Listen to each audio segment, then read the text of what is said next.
वालेकुम। कैसे हैं आप सब लोग? आई होप आप सब लोग ठीक होंगे। अल्हम्दुलिल्लाह हम भी बिल्कुल ठीक हैं। यहाँ पे जी बन रहा है नाश्ता और आज नाश्ता बन रहा है अंडे ब्रेड का। असल में हुआ कुछ यूँ है कि जो इस बार मक्की साहब आटा लेकर आए हैं ना, वो आटा 2 नंबर निकल आया है, क्योंकि वो तो खाते हैं वाइट आटा और 2 दिन से जो पराठे बन रहे थे ना, वो एज इट इज़ पड़े रहते थे। तो बस आज फिर मक्की ने कहा कि भूखे मरने से बेहतर है मुझे तो ब्रेड स्लाइस बना दो मीठे वाले, और मैं तो उसी का नाश्ता करूँगा। मेरा कोई दिल नहीं है ये वाला आटा खाने का। अच्छा, मैंने तो खुद कभी सारी ज़िंदगी मतलब नहीं खाया था सफ़ेद आटा। मैं तो खुद लाल आटे के पराठे खाया करती थी। जब शादी से पहले हमेशा ही अम्मी के घर गंदम लिया करते थे और उसी का आटा होता था, उसी के पराठे बनते थे। लेकिन शादी के बाद जब मक्के के साथ रहने लगी हूँ ना, स्टार्टिंग में तो मुझे बहुत ज़्यादा फ़ील होता था कि इसके ना पराठे चिड़चिड़े से होते हैं। लेकिन फिर आहिस्ता आहिस्ता ऐसी आदत डेवलप हुई है ना कि अब मुझसे नहीं इतना खाया जाता जो लाल आटे वाला पराठा होता है।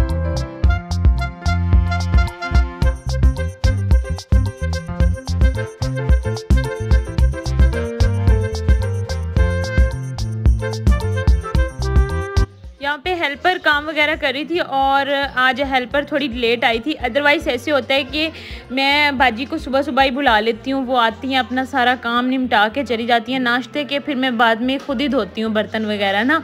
तो कभी कभार तो ऐसे होता है कि उनके होते हुए अगर मक्की उठ जाए, मैं नाश्ता बना लूँ, तो फिर वो बर्तन वॉश कर जाती हैं।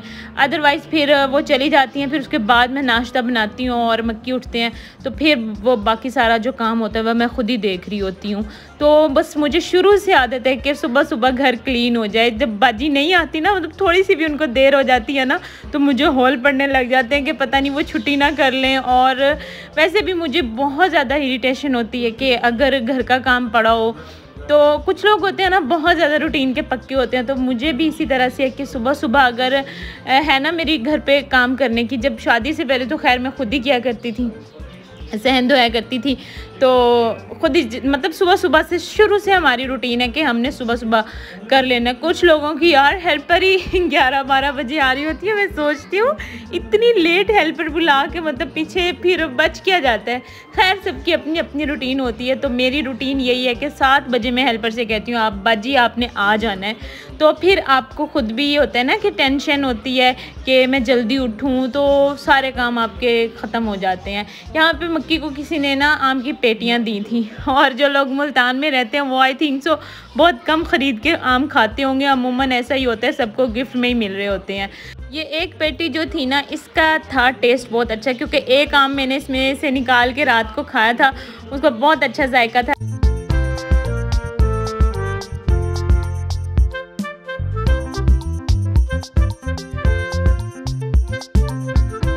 तो बस यहाँ पे अब सबको निकाल लूँगी। अच्छा, इनके अंदर ना मसाला वगैरह डाला होता है, अगर आप टाइम पे ना निकालो फिर ये ख़राब होना शुरू हो जाते हैं, तो इसलिए फिर मैं पेटी से सारे एक ही बार में निकाल लेती हूँ और फिर इनको वॉश करके ना एसी रूम में रख देती हूँ। फ्रिज में मैं कभी भी आम नहीं रखती हूँ, फिर तो मुझसे बिल्कुल भी चाय नहीं पी जाती। कुछ लोग फ्रिज में स्टोर कर लेते हैं, मैं कहती हूँ पता नहीं कैसे रख लेते हैं आम को फ्रिज में। मुझसे तो बिल्कुल फिर दूध ना चाय कुछ भी नहीं पिया जाता, तो फिर मैं इनको फ्रिज में कभी भी नहीं रखती हूँ।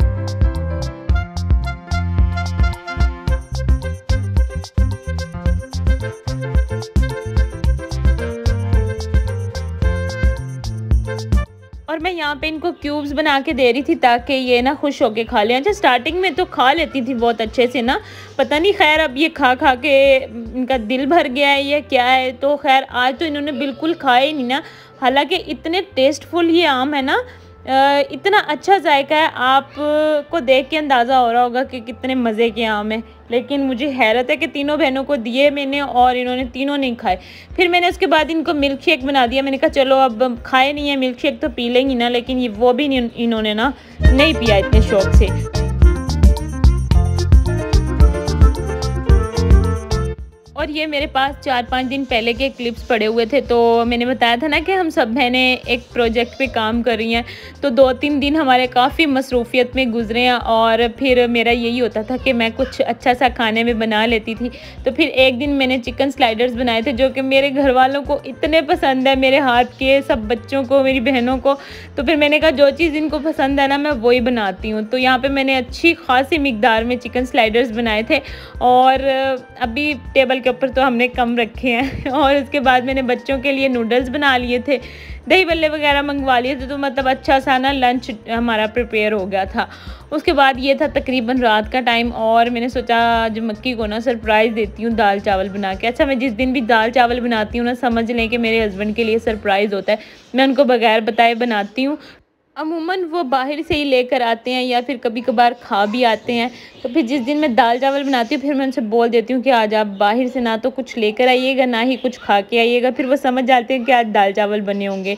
घर की रोटी तो वे बिल्कुल भी प्रेफर नहीं करते। हमारे घर पे जस्ट सुबह को 2 पराठे बनते हैं। और मेरे हस्बैंड कहते हैं अच्छा ये क्या बात है कि जब हमारी एक बेटी थी, जब हम 2 थे मतलब, तब भी हम 2 पराठे बनाते थे, फिर हमारी एक बेटी होगी, फिर हम 2 पराठे बनाते, अब 2 हो गई, मतलब 2 बेटियां होगी, फिर भी हम 2 पराठे बनाते थे। अब माशाल्लाह से 3 बेटियां, अभी भी हम 2 पराठे बनाते हैं। समझ से बाहर है, अभी तक हमारे 2 पराठे ही चल रहे हैं, और वाकई में हम लोग अभी तक 2 पराठे ही खाते हैं पूरी फैमिली।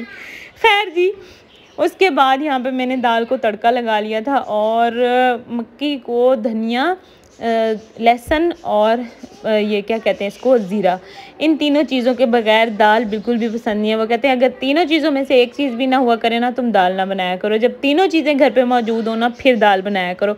तो बस यहाँ पे मैंने उनकी पसंद का तड़का लगा दिया था, मज़ेदार सा उनके लिए डिनर प्रिपेयर कर दिया था, और बस यही एक छोटा सा क्लिप बनाया था। उसके बाद मैंने कोई व्लॉग नहीं बनाया था। ये छोटे छोटे क्लिप्स मेरे पास पड़े हुए थे, चले मैंने कहा आज का व्लॉग मैंने बनाया तो है, इसी के अंदर ऐड कर देती हूँ, थोड़ा लंबा हो जाएगा। ये था तकरीबन जुम्मे वाला दिन, और जुम्मे वाले दिन ना दोपहर को चावल वगैरह बने थे। मैंने भी घर पे यखनी वाले चावल बनाए थे, अम्मी लोगों ने भी चावल बनाए थे। तो ना रात को इतना दिल करा था कि कुछ मीठा हो जाए, तो मैंने कहा चलो सेवियों का ना जर्दा बनाती हूँ। अच्छा, सेवियों के जर्दे के साथ ना मेरी एक याद वाबस्ता है।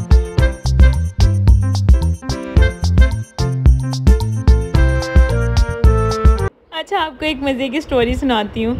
तो सेवियों की जर्दे की स्टोरी कुछ ऐसे है कि ना, मैंने अभी नया चैनल स्टार्ट किया था, तकरीबन होंगी मेरी कोई 20-25 वीडियोस होंगी, आई थिंक सो। तो बस मैं ऐसे ही रेगुलर वीडियोस अपलोड करती थी। जाहिर सी बात है, जब आप चैनल स्टार्ट करते हो, थोड़ी बहुत सर्च भी करते हो, तो मेरे सुनने में और जो मेरे इल्म में आया था ना, वो यही था कि स्टार्टिंग में तो आपके बिल्कुल व्यूज़ नहीं आते हैं। आप 1 साल तक मतलब सब कुछ भूल जाओ, तो 1 साल तक तो आपको मेहनत करनी पड़ती है। तो बस मेरा भी माइंड यही था, और बस मेरे था कि 100 से थोड़े बहुत ऊपर व्यूज़ आ जाते थे, तो मैं उसी में बहुत खुश थी कि चलो ना, अभी तक तो मेरे माशाल्लाह मतलब मुझे वो भी ठीक लगते थे। तो ना मैंने इसी तरह से एक वीडियो बनाई सुबह से शाम तक की रूटीन, और उसमें ना मैंने सेवियों के जर्दे की रेसिपी शेयर की, और वो जब मैंने वीडियो अपलोड की ना, वो मेरी वायरल चली गई। यकीन करें, जब आपका माइंड 100-200 व्यूज़ का हो और आपके उस पर हज़ारों व्यूज़ आ जाएं, तो आप खुद अंदाज़ा करें कि उसमें खुशी का आलम क्या होगा।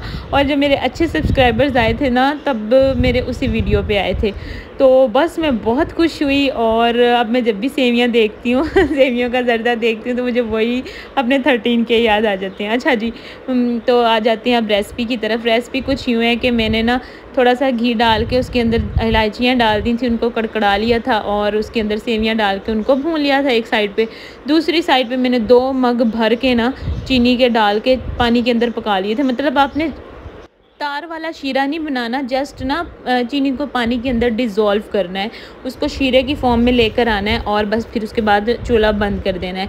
तो बस जब सेवियां हमारी घी के अंदर भुन जाएंगी ना, फिर आपने वही शीरे वाला पानी, जो चीनी वाला पानी है, वो डाल देना है, उसको थोड़ा सा ड्राई करना है। उसके बाद मेरे पास कच्चा दूध पड़ा हुआ था तकरीबन 1-1.5 गिलास के बराबर, वो मैंने इसके अंदर डाल दिया था। यकीन करें, उसका भी बहुत अच्छा टेस्ट आया था, और आप ही ने सबसे ज़्यादा तारीफ़ की थी, उनको बहुत ज़्यादा अच्छी लगी थी। अच्छा, ये तकरीबन रात को ना 10 बजे का टाइम था, और ना मैंने शाम से सेवियां मंगवा के रखी हुई थी मक्की से, तो दिल कर रहा था कि कुछ मीठा बना लूँ। मीठे की इतनी क्रेविंग हो रही थी, लेकिन ना बस हिम्मत नहीं हो रही थी। फिर आयत कहने लगी कि मम्मा आपने कहा था सेवियां बना के दूँगी, तो आपने दी नहीं है। बस फिर मक्की को पता चल गया कि आज मैंने सेवियां मंगवाई थी, और आयत को भी पता है कि सेवियां आई थी लेकिन बनी नहीं है। फिर क्या था, फिर मैं सो सकती थी सेवियां बनाए बगैर।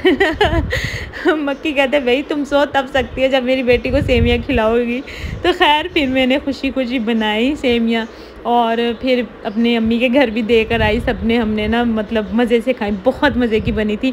मुझे इतना अंदाज़ा नहीं था कि इतनी मज़े की बनी थी, लेकिन वाकई में बहुत मज़े की बनी थी। तो बस मैंने इनको अच्छा सा डेकोरेट कर दिया था और फिर अच्छे से सर्व कर दिया था। तो बस ये थी मेरी आज की वीडियो। आई होप आप लोगों को अच्छी लगी होगी। अच्छी लगी है तो लाइक कर दें, चैनल पर न्यू है तो जल्दी से सब्सक्राइब कर दें। दुआओं में याद रखिएगा। मिलते हैं नेक्स्ट वीडियो में, तब तक के लिए अल्लाह हाफिज़।